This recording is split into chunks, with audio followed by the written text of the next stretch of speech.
It's Entomology Animated, celebrating the amazing biology of insects using the power of digital animation. Ding.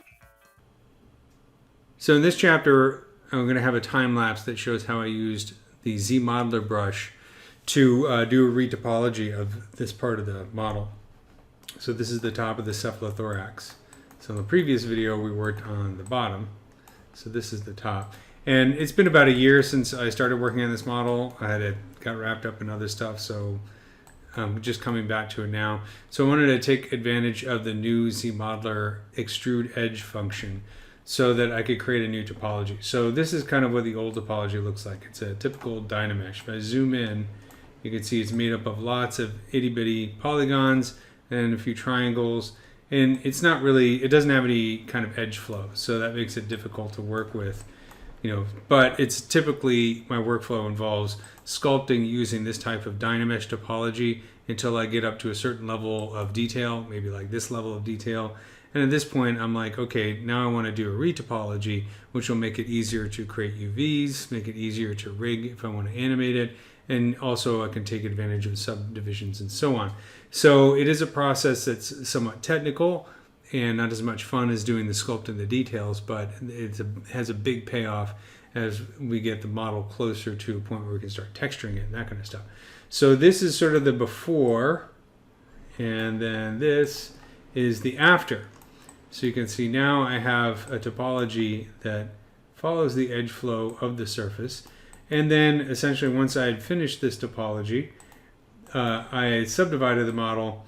So I projected the detail from the other version of the model onto this version of the model. And then I did some further refinements, added even more detail, some surface noise. And I also flattened it quite a bit because I did have a comment from an arachnologist that my previous version of the model was a little bit too tall. These things need to be really, really flat so that they can squirm in between layers of bark on a tree or within a cave or that kind of thing. So flatten this guy out quite a bit.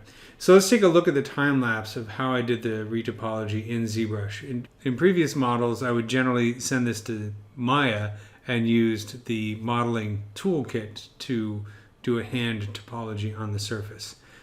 So now I'm using ZBrush 2021, which is brand new, and it has this extrude edge feature. So I can kind of do the same thing I used to do in the modeling toolkit in Maya, but entirely within ZBrush, so there's less importing and exporting.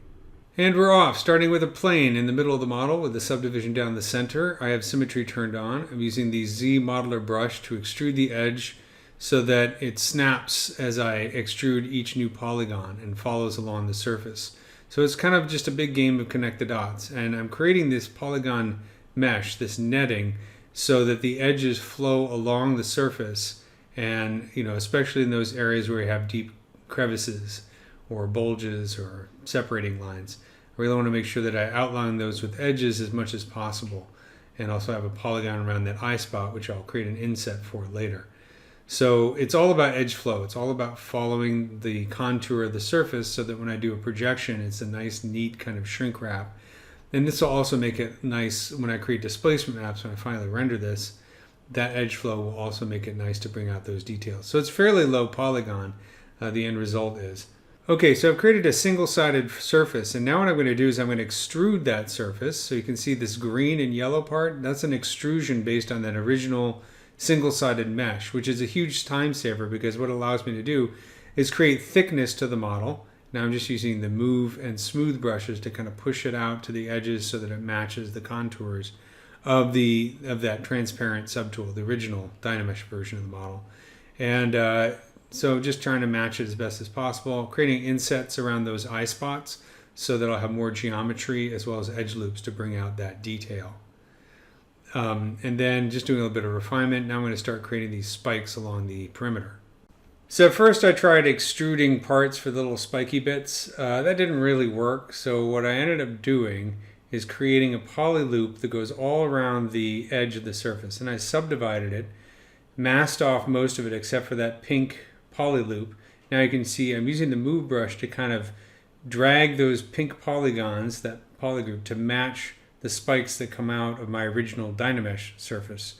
So that, again, just maintaining that edge flow around the perimeter. You can see my reference imagery. I stuck that in there so you can see what I'm trying to work on.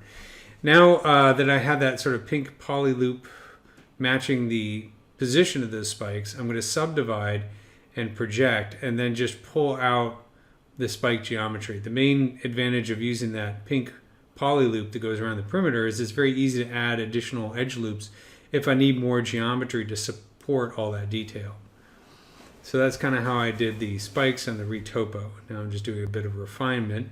And then I'm working on the bottom of the cephalothorax. So you can see in the semi-transparent is my original Dynamesh surface. These white polygons that you see appearing, that's the retopo that I'm doing with the Z modeler brush. And I'm inserting edges and filling in gaps using the fill tool to kind of create this cage. In this part of the video, I have the original surface hidden, but it's still there.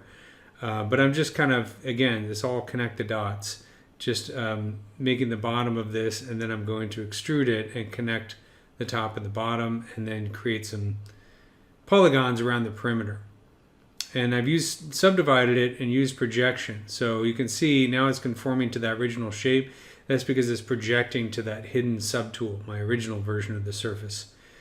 So now I have an edge flow that flows along the surface better, and I'm creating that little spiky thing below the mouth using an extrusion, subdividing and refining, and then I'm selecting these polygons at the end of each of these openings, creating an inset so that I have an edge loop around those openings. Again, that will help the edge flow and make it easier for me to bring out those details.